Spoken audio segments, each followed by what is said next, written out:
amigos, tudo bem? Eu vou falar sobre elementos da ação. Elementos da ação é uma das primeiras coisas que nós aprendemos quando vamos estudar o processo civil.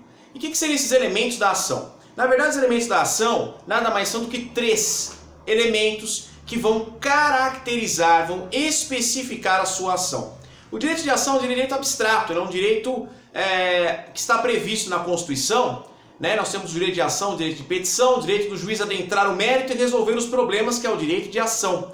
Mas ele só vai tomar formas efetivamente, ele só vai adquirir a sua estrutura específica quando você ajuizar o processo. E são 3 elementos fundamentais nas ações, que são as partes, a causa de pedir e o pedido. Não vai confundir elementos da ação com pressupostos do processo. Pressupostos do processo é para ter processo. Condições da ação é para exercer a ação. E elementos da ação é para especificar a sua ação. As partes é o autor, o réu e às vezes o Ministério Público atuando como autor, né? A causa de pedir tem a próxima e a remota, sendo que a causa de pedir próxima é o que está próximo do juiz, então é o fundamento jurídico do pedido. E a remota é aquela que está distante do juiz, aquela que o juiz não sabe o que aconteceu. Então, o que está remoto do juiz? Os fatos. Então, a causa de pedir remota são os fatos. A causa de pedir próxima é o fundamento jurídico.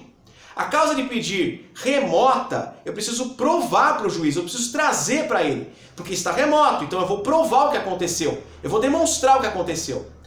Nos fundamentos jurídicos, que é a causa de pedir próxima do juiz, porque um juiz já conhece a lei, iura novit curia, quer dizer, o juiz conhece a lei, ele não conhece os fatos, que é o que eu vou provar e mostrar para ele. Essa causa de pedir próxima, que são os fundamentos jurídicos, o juiz, portanto, não precisa que você demonstre com muita profundidade. Claro que no exame da ordem você precisa, mas ele tem uma certa fungibilidade. Agora os fatos não. Se você mencionar um fato da forma errada, ou não explicar direito esse fato, o juiz tem uma responsabilidade um pouco menor perante essa causa de pedir remota, que são os fatos, do que a próxima, que o magistrado conhece a lei e tem a obrigação de aplicar a lei. Não é porque uma parte não invocou a lei ou que uma parte não reparou em algum ilícito processual grave que o juiz não verificou ou está isento de verificar. Ele tem de olhar de ofício esses vícios. Então falamos em partes, falamos em causa de pedido próxima e remota e vamos falar em pedido, que são dois pedidos, o imediato e o imediato. O primeiro, que é o pedido imediato, é a tutela jurisdicional. Como assim tutela jurisdicional? É o provimento do juízo, o provimento que vai ser realizado pelo poder da justiça, no caso aqui estamos falando do judiciário, tá? Que vai conceder algo, então ele vai condenar a fazer, não fazer, fazer coisa fungível e infungível e dar coisa certa e incerta. Vai declarar o direito da pessoa, que ele existe ou não existe, lembrando que você pode abrir uma ação para declarar que não existe direito. Quando o réu acha que tem um direito e você acha que ele não tem, você abre o processo contra esse indivíduo, que se torna réu durante o processo, dizendo que ele não tem direito, isso está sendo cobrado indevidamente, tá? Então ele vai condenar, declarar, constituir ou desconstituir, que é o caso do divórcio, em que o juiz desconstitui o vínculo conjugal. Tá? Agora esses são os 3 elementos da ação. Estamos falando agora do pedido e a tutela do juízo, que é nada mais, nada menos que o pedido imediato. Que é, juiz, eu quero uma tutela sua. Para quê? Para obter o dinheiro, para obter o veículo, para obter o bem almejado, que a gente chama de bem da vida.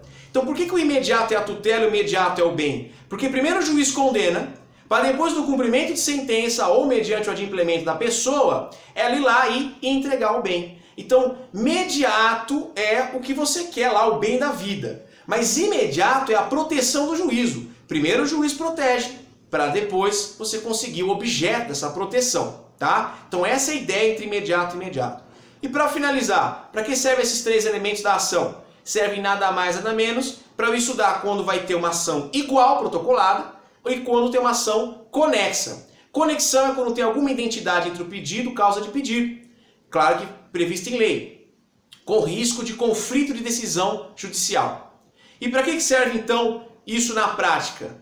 Para a gente pedir que um processo seja encaminhado para ser conectado a outro processo, tá? Porque eles têm essa proximidade, não precisam ter a mesma parte.